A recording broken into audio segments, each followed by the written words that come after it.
नमस्कार। के भक्ति चैनल में आपका स्वागत है। आज हम सुनाने जा रहे हैं शिवरात्रि व्रत कथा। शिवरात्रि का व्रत हर महीने आता है, इसलिए इसे मासिक शिवरात्रि भी कहते हैं। सभी व्रत रखने वाले सारे व्रतियों को शिवरात्रि व्रत की हार्दिक शुभकामनाएं। तो आइए अब हम कथा शुरू करते हैं।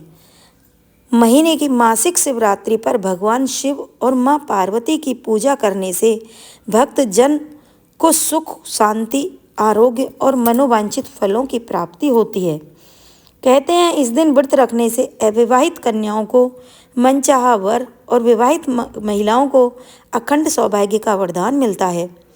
मान्यता है इस दिन शिव पार्वती की पूजा एक साथ करने से जीवन के सभी संकट और कष्ट बाधाएं दूर हो जाती हैं। मासिक शिवरात्रि का व्रत रखने के लिए सुबह जल्दी उठकर स्नान करें, व्रत का संकल्प लें, फिर शिवलिंग का सबसे पहले जल और फिर पंचामृत से अभिषेक करें। भगवान शिव को बेलपत्र, धतूरा, भांग, शमी के पत्ते, सफ़ेद चंदन, अक्षत, पुष्प आदि अर्पित करें और माँ पार्वती को सुहाग की सामग्री जैसे लाल वस्त्र और फूल चढ़ाएं। घी का दीपक जलाकर ओम नमः शिवाय मंत्र का 108 बार जाप करें। फिर शिवरात्रि की व्रत कथा पढ़ें और फिर सुनें और फिर शाम को भी प्रदोष काल में शिव जी का पूजन अवश्य करें। फिर दूसरे दिन मासिक शिवरात्रि व्रत का पारण करें। तो सभी व्रतियों के लिए प्रस्तुत है मासिक शिवरात्रि की पावन कथा। सारे शिव भक्त इस कथा को प्रेम भाव से सुनें और ज़्यादा से ज़्यादा व्रत रखने वाले दूसरे शिव भक्तों में शेयर करें ताकि शिव जी का आशीर्वाद आप पर हमेशा बना रहे। बोलो शिव गौरी की जय। धार्मिक पौराणिक कथाओं के अनुसार चित्रभानु नाम का एक शिकारी था। वह जानवरों की हत्या करके अपने परिवार का पेट पाला करता था। शिकार करने के अलावा वह और कोई काम नहीं करता था। इसी कारण वह एक साहूकार का कर्जदारी था। धीरे धीरे कर्ज बढ़ता गया, लेकिन वह शिकारी कर्ज को नहीं चुका पा रहा था। समय पर कर्ज ना चुकाने पर कारण साहूकार को गुस्सा आ गया। एक दिन क्रोधित होकर साहूकार ने शिकारी को ले जाकर शिव मठ में बंदी बना दिया। संयोग से उस दिन शिवरात्रि थी। शिवालय में शिवजी के मंत्र, कथा, प्रवचन आदि चल रहे थे। भजन कीर्तन हो रहा था तो शिकारी वहां पर चुपचाप बैठ गया। थोड़ी देर तक तो वह इधर उधर भागने की योजना बनाने की सोचता रहा। सोचने लगा कि यहाँ से कैसे जाऊँ, क्या करूँ। लेकिन धीरे धीरे उस शिकारी का ध्यान उस पुजारी की तरफ गया जो शिव कथा सुना रहा था। तो उसने भी ध्यान मग्न होकर वह सारी कथा सुनी। शिव संबंधी सारी धार्मिक बातें भी उसने बड़ी ध्यान से सुनी। चतुर्दशी को उसने शिवरात्रि की व्रत कथा भी इस तरह सुन ली और ओम नमः शिवाय के जाप भी उसने कर लिए। जैसे ही शाम हुई, साहूकार वहाँ पर आया और उससे पूछा कि तू मेरा ऋण कब चुकाएगा। तो शिकारी ने हाथ जोड़कर कहा कि साहूकार जी, मुझे आज तुम छोड़ दो, मैं कल तुम्हारा सारा कर्जा उतार दूंगा। मैं आपको यह वचन देता हूँ। तो ऐसा कहने पर साहूकार ने उसे छोड़ दिया और वह वहाँ से छूटते ही जंगल की ओर चला गया। वह तो अपनी दिनचर्या की भांति जंगल में शिकार के लिए निकला था, लेकिन दिन भर बंदी गृह में रहने के कारण वह भूख प्यास से व्याकुल था। शिकार खोजता रहा। खोजते खोजते बहुत दूर निकल गया, लेकिन उसे कोई शिकार नहीं मिला। वह बुरी तरह से थक चुका था। जब अंधेरा हो गया तो उसने विचार किया कि आज तो पूरी रात जंगल में ही बितानी पड़ेगी। तो वह ऐसा सोचकर वहीं जंगल में एक तालाब के किनारे एक बेल वृक्ष पर चढ़ गया और उसी पर चढ़कर रात बीतने का इंतजार करने लगा। उसी पेड़ के नीचे एक शिवलिंग था जो बेल पत्रों से ढका हुआ था। शिकारी को इस बात का पता नहीं था। पड़ाव बनाते समय उसने जो टहनियाँ काटी थीं वह संयोग से शिवलिंग पर गिरती चली गईं। इस प्रकार दिन भर भूखे प्यासे शिकारी का व्रत पूरा हो गया और शिवलिंग पर बेल पत्र भी चढ़ गए। जब रात्रि का एक पहर बीता तो एक गर्भवती हिरनी तालाब पर पानी पीने के लिए आई। जैसे ही उसने पानी पीने की आवाज़ हुई तो शिकारी ने धनुष पर तीर चढ़ाकर जो ही प्रत्यंचा खींची तो हिरनी बोली कि हे शिकारी, मैं गर्भवती हूँ, मुझ पर तीर मत चलाना। तुम एक साथ दो जीवों की हत्या कर दोगे, जो ठीक नहीं है। मैं अपने बच्चों को जन्म देकर बहुत ही जल्दी तुम्हारे पास आ जाऊंगी, तब मुझे मार देना। इस तरह वह गिड़गिड़ाने लगी तो शिकारी ने प्रत्यंचा ढीली कर दी। हिरनी जंगली झाड़ियों में लुप्त हो गई। प्रत्यंचा चढ़ाने और ढीली करने से उस समय जो कुछ बेलपत्र टूटकर शिवजी पर जा गिरे। इस तरह अनजाने में ही उसके प्रथम पहर की भी पूजा हो गई। थोड़ी ही देर में एक हिरनी वहां पर और आ गई। उसे देखकर शिकारी बहुत खुश हुआ। जैसे ही वह नजदीक आई, उसने फिर धनुष पर बाण चढ़ाया। तब उसे देखकर हिरनी ने बड़ी विनम्रतापूर्वक निवेदन किया कि हे शिकारी, मैं थोड़ी देर पहले ही ऋतु से निवृत्त हुई हूँ, काम आतर विरहिणी हूँ, अपने प्रिय की खोज में भटक रही हूँ। मैं अपने पति से मिलकर शीघ्र ही तुम्हारे पास आ जाऊंगी। तुम मुझे छोड़ दो, मैं तुम्हें वचन देती हूँ कि मैं तुम्हारे पास आ जाऊंगी। तो शिकारी ने उसे भी जाने दिया। 2 बार शिकार को खोकर उसका माथा ठनका। वह चिंता में पड़ गया कि आज क्या बात हो गई मुझे, जो मैं इसे इस तरह हाथ में आए हुए शिकार को जाने दे रहा हूँ। इसी तरह रात्रि का आखिरी पहर भी बीत गया। तो शिकारी ने सोचा कि अब की बार कोई भी शिकार आए, मैं उसे जाने नहीं दूंगा।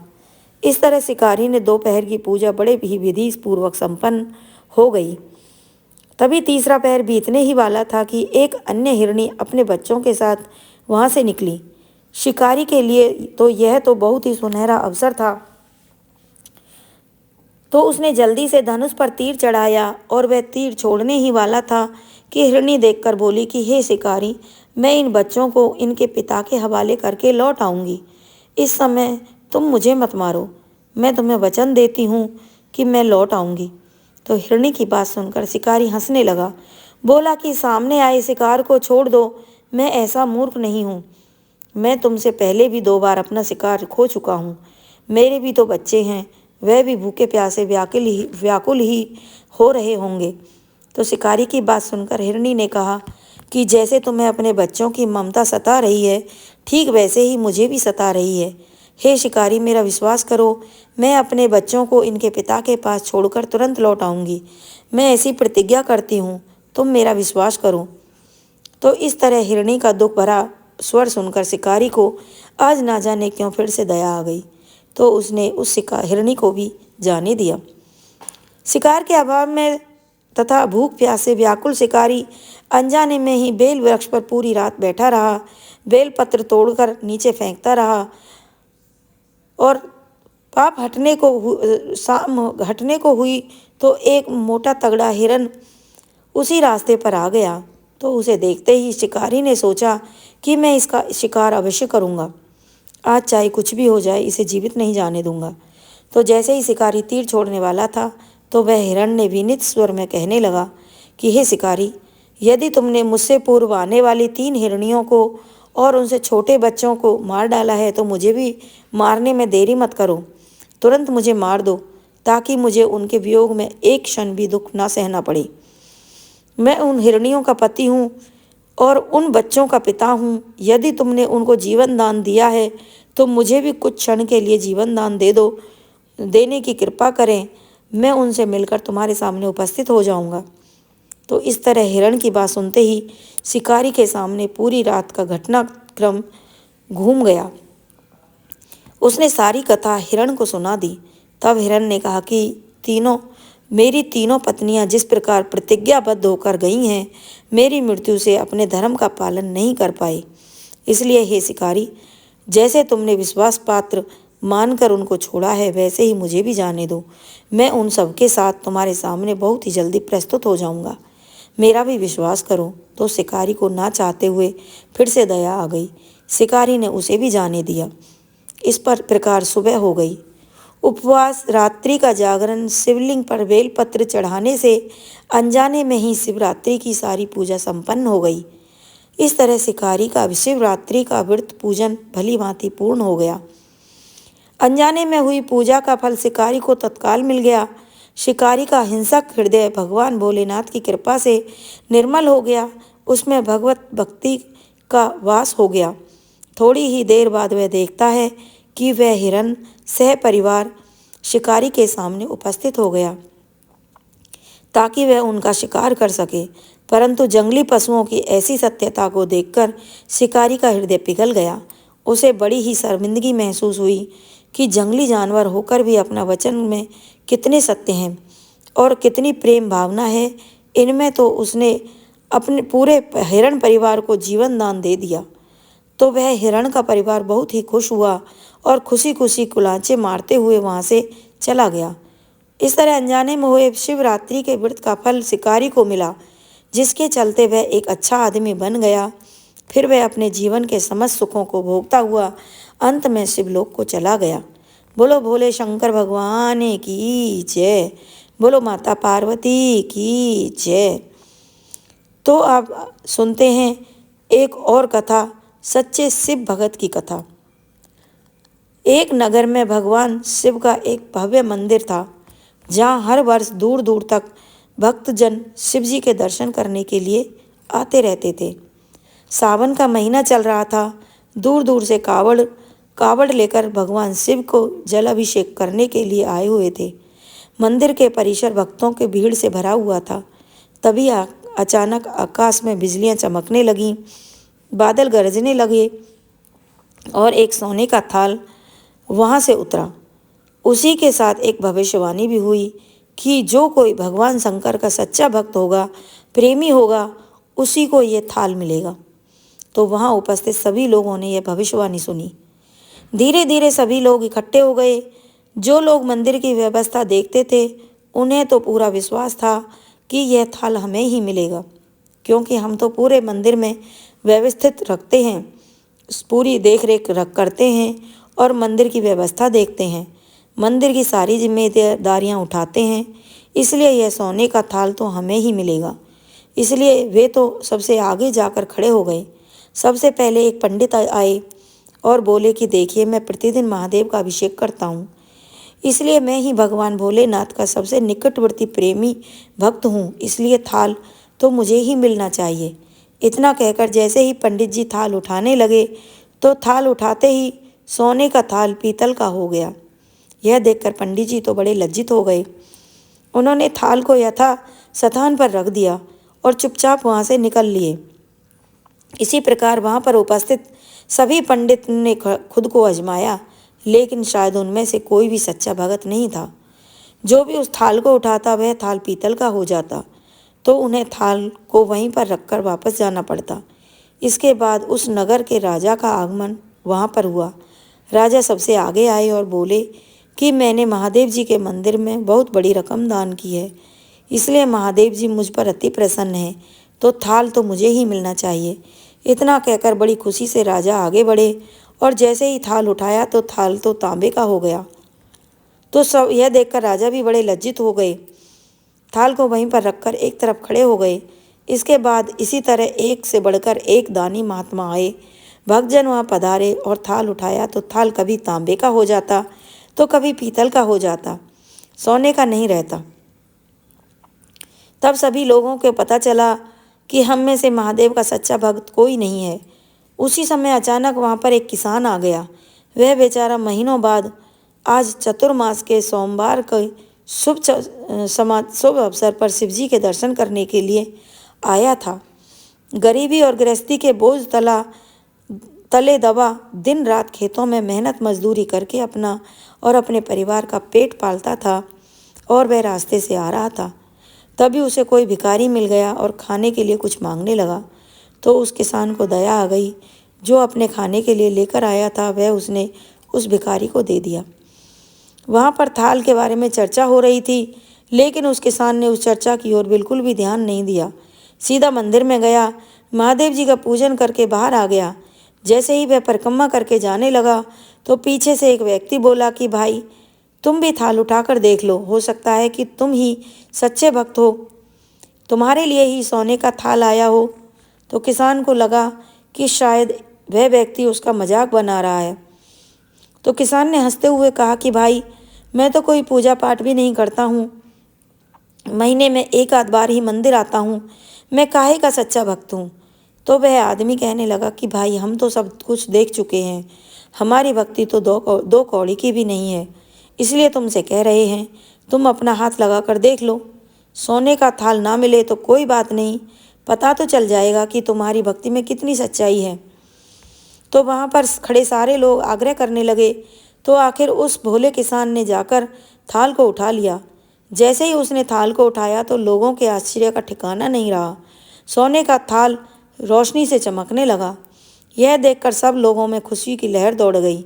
सभी लोग उसके जयकारे लगाने लगे और पूछने लगे कि भाई, तुम सच्चे भक्त हो, और अब हमें भी बता दो कि तुम भक्ति कैसे करते हो, जिससे महादेव तुमसे इतने प्रसन्न हैं। तो किसान कहने लगा कि भाई, मैं कोई भक्त नहीं करता, ना मैं कोई भक्ति करता हूँ, ना मैं कोई भक्त हूँ। मैं तो केवल दिन भर खेतों में काम करता हूँ और थोड़ा सा समय निकालकर ज़रूरतमंद लोगों की मदद करता हूँ। इसके अलावा मैं कोई विशेष कार्य या पूजा पाठ नहीं करता हूँ। तो लोग पूछने लगे कि तुम लोगों की मदद क्यों करते हो? तो हंसते हुए किसान कहने लगा कि सुकून, दूसरों के चेहरे पर मुस्कान देखकर मुझे जो खुशी और आनंद होता है, मैं उसे शब्दों में बयान नहीं कर सकता। शायद यही कारण है कि महादेव जी मुझसे आज इतने प्रसन्न हैं। इसलिए हमेशा याद रखो कि सत्कर्म का आरंभ आनंद से होता है और अंत भी आनंददायक होता है। दुष्कर्म का आरंभ भी दुख से होता है और अंत भी दुखदायक ही होता है। आप सैकड़ों मील की यात्रा करके भी अगर दूसरों का दिल दुखाते हैं तो आपकी वह तपस्या साधना महादेव जी के दर्शन धूल के बराबर होते हैं। इसलिए फल की चिंता ना करते हुए अच्छे कर्म रहने चाहिए। बोलो महादेव भगवान की जय। बोलो सच्चे दरबार की जय। इस शुभांकु वंश में मित्र सिंह नाम के एक अत्यंत धनुषधारी राजा हुआ करता था। वह बहुत ही पुण्यात्मा था। उसकी रानी का नाम दमयंती था। वह भी नल की पत्नी दमयंती की तरह ही पतिव्रता नारी थी। उनका जीवन अच्छी तरह से बीत रहा था। एक दिन की बात है कि राजा मित्र सिंह शिकार करने के लिए सेना के साथ जंगल में चले गए। चलते चलते वह एक घने जंगल में पहुंच गए। वहां उन्होंने देखा कि कर्मठ नाम का एक दानव महात्मा मंडप को तंग कर रहा था। तो राजा ने यह देखा और देखा नहीं गया। राजा ने अपने बाण से उस दानव को मौत के घाट उतार दिया। दानव के छोटे भाई ने जब यह देखा तो वह बहुत ही दुखी हुआ। उसने राजा से बदला लेने का निश्चय किया।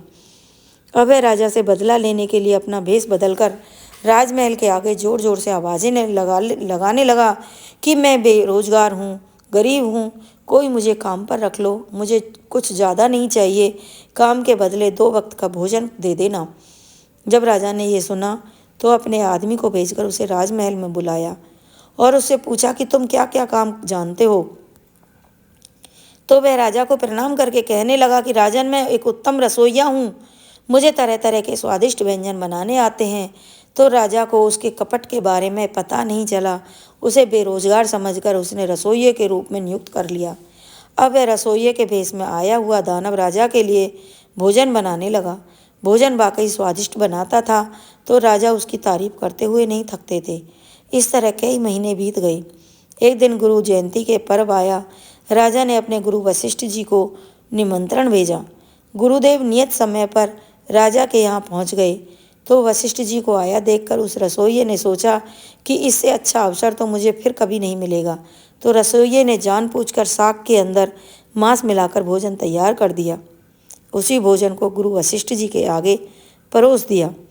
गुरुदेव उस साग को देखकर ही समझ गए कि इसमें मांस मिला हुआ है। तो वह बहुत ही क्रोधित हुए और राजा से कहने लगे कि हे पापी दुष्ट राजा, मुझे तुमसे यह उम्मीद नहीं थी। तुमने मुझे यहाँ बुलाकर मेरा अपमान किया है। तो राजा तो उस बात से अनजान थे। राजा हाथ जोड़कर कहने लगे कि हे गुरुदेव, मुझसे क्या गलती हो गई? आप क्या कह रहे हैं? मेरी तो कुछ भी समझ में नहीं आ रहा है। तो गुरुदेव ने कहा कि हे राजन, यह देख, जो मुझे साग परोसा गया है उसके अंदर मांस मिला है। क्या तुम्हें इस बात का बारे में पता नहीं है? तूने बहुत ही नीच कर्म किया है। तुम्हारे कर्मों की सजा तुम्हें अवश्य मिलेगी। मैं तुझे श्राप देता हूँ कि तू अभी दानव बन जा। श्राप देने के बाद मुनि वशिष्ठ जी सोचने लगे कि इसमें राजा का तो कोई दोष ही नहीं था, यह तो कपटी रसोइये का अपराध था। मुझसे क्या हो गया? मैंने क्रोध के चलते राजा को श्राप दे दिया। गुरुदेव का श्राप सुनकर राजा तो बहुत ही दुखी हुए। वे गुरु वशिष्ठ जी से कुछ नहीं बोले, चुपचाप नीचे मुख करके हाथ जोड़कर गुरुदेव की बातें सुनते रहे। तो गुरुदेव ने कहा कि हे राजन, मुझसे भारी भूल हो गई है। यह गलती तो तुम्हारे रसोइये की है। तुमने सोच समझकर रसोइये को नियुक्त नहीं किया। यह तो एक दैत्य है, इसका तो यही कार्य है। तो राजा ने कहा कि हे गुरुदेव, मुझे इसके बारे में कुछ भी पता नहीं है। यह तो एक बड़ा ही लाचार और बेबस होकर काम के लिए आवाज़ें लगा रहा था, तो मुझे इस पर दया आ गई। मैंने इसे रसोइयों के कार्य के लिए नियुक्त कर दिया। तो सच्चाई जानकर गुरुदेव को अपने श्राप का पर बड़ा ही पश्चाताप होने लगा। पर अब क्या हो सकता था। काफ़ी सोच विचार करने के बाद में गुरुदेव ने राजा से कहा कि हे राजन, यह दैत्य है और दैत्य का तो यही कर्म होता है। पर अब मेरे लाख चाहने पर भी यह श्राप हट नहीं सकता, परंतु तुम्हें 12 वर्ष तक राक्षस योनि में रहना पड़ेगा। इतना कहकर गुरु वशिष्ठ जी वहाँ से चले गए और गुरुदेव के श्राप के अनुसार राजा एक बड़ा भारी राक्षस बनकर वन में चला गया। वहाँ जीवों को मार कर खाने लगा। एक दिन वह घूमते हुए आश्रम में जा पहुँचा। उसने वहाँ मुनि को देखा। वह मुनि अभी तरुण अवस्था में ही थे। तो उस मुनि को देखते ही दैत्य बने राजा उस मुनि को पकड़ने के लिए दौड़े। और तो मुनि की पत्नी तरुणी ने उसे देख लिया कि उसके पति को एक विशालकाय राक्षस ने खाने के लिए पकड़ रखा है। तो वह मुनि की पत्नी हाथ जोड़कर नम्रतापूर्वक कहने लगी कि आप इन्हें छोड़ दीजिए, इनकी जगह आप मुझे पकड़ लो। परंतु उस राक्षस बने राजा ने तरुणी की इस बात को नहीं सुनी और वह बेचारी बुरी तरह विलाप करती रही। पर राक्षस बने राजा ने तरुण मुनि को बड़ी बेरहमी से फाड़कर उसे अपना आहार बना लिया। उसकी हड्डियों को इधर उधर फेंककर जंगल में चला गया। तो मुनि की पत्नी यह देखकर बहुत ही दुखी हुई। बुरी तरह करुण विलाप करते हुए मुनि की हड्डियों को चुनने लगी। जब सारी हड्डियां इकट्ठी हो गईं तो उनकी चिता बनाई। फिर बड़े ही दुखी हृदय से विकराल राक्षस को श्राप देती हुई कहने लगी कि हे नीच राक्षस, तूने मेरे पति को मारकर मेरा सुख चैन नष्ट किया है। अतः तू भी अब जब भी किसी स्त्री के साथ संयोग करेगा तो उसी समय तेरी मृत्यु हो जाएगी। अब राक्षस को श्राप देकर मुनि की पत्नी अपने पति की अस्थियों के साथ सती हो गई और राक्षस बने राजा इस तरह जंगल में विचरते रहे, वन्य जीवों को मारकर खाते रहे। जब गुरु वशिष्ठ मुनि के श्राप के अनुसार 12 वर्ष पूरे हुए तो राजा का श्राप भी पूरा हो गया। 12 वर्ष पूरे होते ही राजा को अपना पहला शरीर प्राप्त हो गया। अपने शरीर को पुनः पाकर राजा बहुत ही खुश हुए और बड़ी ही खुशी से अपने महल की ओर चल पड़े। जैसे ही महल में पहुंचे तो रानी राजा को देखकर बहुत खुश हुई, पर राजा ना तो खुश थे न ही दुखी थे। रानी पूछने लगी कि हे राजन, आप इतने वर्षों बाद आए हैं, फिर भी आपके चेहरे पर कोई खुशी नहीं है। तो रानी की बात सुनकर राजा कहने लगा कि हे रानी, मेरे राक्षस बनने तक की कहानी तो तुम्हें पता ही है, पर उससे भी बड़ा अनर्थ उस समय हुआ जब मैं राक्षस रूप में एक मुनि को खा गया। उसकी पत्नी बार बार विलाप करती रही, परंतु मुझ पर उसकी बातों का कोई असर नहीं हुआ और मैं उसके पति को बड़ी ही बेरहमी से फाड़ कर खा गया। अपने पति की इस तरह दर्दनाक मृत्यु को देखकर मुनि की पत्नी बहुत दुखी हुई और उसने मुझे श्राप दे दिया। उसी श्राप के चलते जब भी मैं संबंध करूँगा उसी समय मेरी मृत्यु हो जाएगी। तो रानी श्राप को सुनकर बहुत ही व्याकुल हो गई, पर अपनी इच्छाओं को दबाते हुए कभी भी राजा को अपने पास नहीं आने देती थी। इसी तरह समय बीतता गया। राजा बहुत ही उदास रहते क्योंकि उनके कोई संतान नहीं थी। संतान होने का कोई उपाय भी नजर नहीं आ रहा था। तो अपने इस भयंकर दुख से दुखी हुए राजा एक दिन महल छोड़कर निकल पड़े और वन में चले गए। तो वन में एक दिन राजा ने एक भयानक रूप वाली राक्षसी को देखा। उसे देखकर राजा डर गए और उससे बचने के लिए राजा बहुत से तीर्थों पर गए। वहां जाकर व्रत और तप किए, पर हर समय अपनी पत्नी और संतान के लिए व्याकुल रहने लगे। एक दिन राजा को अपनी एक पवित्र आत्मा ऋषि मिली। तो उन ऋषि को देखते ही राजा ने उनके चरणों में नतमस्तक होकर प्रणाम किया। उन ऋषि ने अपना नाम गौतम बताया। गौतम ऋषि राजा को देखते ही सब कुछ समझ गए। फिर भी राजा से पूछने लगे कि बेटा, तुम इस तरह उदास क्यों रहते हो। तो राजा ने हाथ जोड़कर आंखों में आंसू भरकर गौतम ऋषि को अपनी सारी व्यथा कह सुनाई और कहा कि हे ऋषिवर, मैंने अपने जीवन में कभी कोई बुरे कर्म नहीं किए हैं, फिर भी मुझे पहले राक्षस होने का श्राप मिला। इसके बाद राक्षस की योनि से मैंने वही कार्य किया जो एक राक्षस करता है, तो मुझसे जाने अनजाने गलतियां होती गईं और आज मैं इस हाल में पहुंच गया हूँ। हे मुनिवर, आप तो सब कुछ जानने वाले हैं। आप कारण जानते हैं तो निवारण भी अवश्य ही जानते होंगे। हे मुनिश्रेष्ठ, आप मुझ पर रहम कीजिए, मुझे इस श्राप से मुक्ति का कोई उपाय बताइए। तो राजा की बात सुनकर गौतम मुनि को उस पर दया आ गई।